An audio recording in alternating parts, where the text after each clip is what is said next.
নমস্কার, কেমন আছেন সকলে? আশা রাখছি আপনারা সকলে খুব ভালো আছেন আর আমিও অনেক ভালো আছি। আর অনেক ব্লগে আপনাদেরকে আরেকবার স্বাগত জানাই। আর আমার এই ছোট্ট ব্লগটি হচ্ছে আমার ছেলের আবির খেলা নিয়ে। আর ছেলে আমার মনে মনে ভাবে আমি অনেক বড় হয়ে গেছি, তাই ছেলে নিজে নিজে রং মেখে নিচ্ছে মুখের মধ্যে।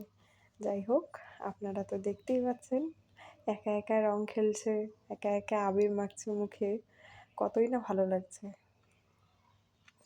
দেখুন কত সুন্দর করে মাথার উপরে ছিটিয়ে দিচ্ছে, বসে বসে নিজে ভাবনার বাইরে লাগে।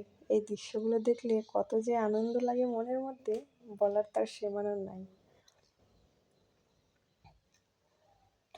কত কথা বলে এই ছোট্ট ছোট্ট পাগুলো, ছোট্ট ছোট্ট হাতগুলো যখন প্রথম হাতে পড়ছিল আমার, ভাবছিলাম কবে বড় হবে ছেলে। এখন দেখছি দেখতে দেখতে চোখের সামনে খেলতে খেলতে বড় হয়ে যাচ্ছে, ঠিক বুঝতেই পারছি না।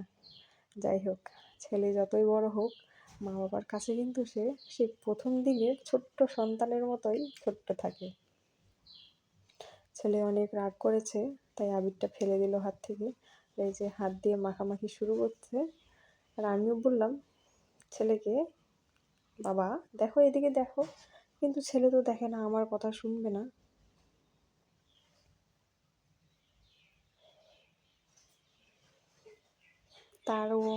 ওর মতি নিয়ে ব্যস্ত। আর এইদিকে একটা ডোল ঠাকুর বানানো হয়েছে, যেটা আমাদের মাটির বানায়, এটাতে আবির দিয়ে ফল টল দিয়ে পুজো দিতে হয়। যাই হোক, সেটা আমি দেখাতে পারিনি, কারণ আমি আমার জ্যাঠা শ্বশুরের বাড়িতে আছি, সেখানে আমি ভিডিও করছি।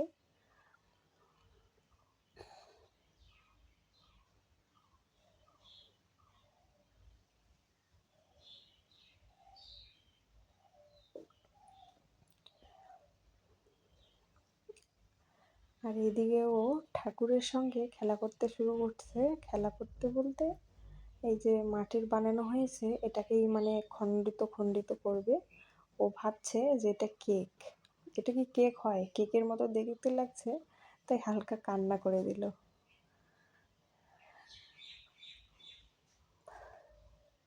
আবার চলে এসেছে মারটার খেয়ে, ওর পিসির সঙ্গে ঝগড়াঝাটি করে আবার চলে এসেছে ঠাকুরের কাছে। এই যে দেখুন কত দুষ্টুমি করে, কি যে দুষ্টু, বলার কিছু নেই।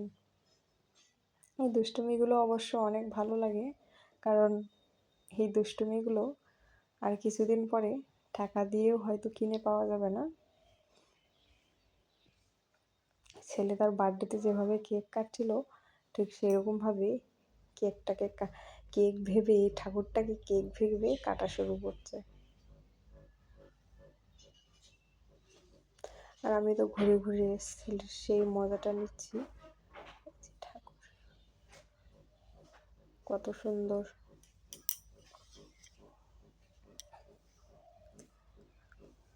যাই হোক, ঠাকুরটার কিন্তু মাটিটা ও তুলে নিয়েছে, মাটিটা কিন্তু ঠিক করে দেওয়ারও পারছে না। তাও দেখো চেষ্টা করছে, বাবা পরে দেখলে তো বকা দিবে, তাই ও ঠিক করছে যে আমি এটাকে ঠিক করে রাখি, নাহলে তো আমাকে বকা খেতে হবে। আর এই ঠাকুরের সঙ্গে খেলতে খেলতে ব্যস্ত প্রায়। আমিও ব্যস্ত, কারণ এই ভিডিওটা এডিট করতে করতে এতটাই সুন্দর লাগছে, এতটাই ভালো লাগছে, কিছু বলার মতো নেই। যাই হোক, ছেলে আবার টাটা দিয়ে দিল। টাটা দেওয়ার পরে আবার খেলতে চলে গেল।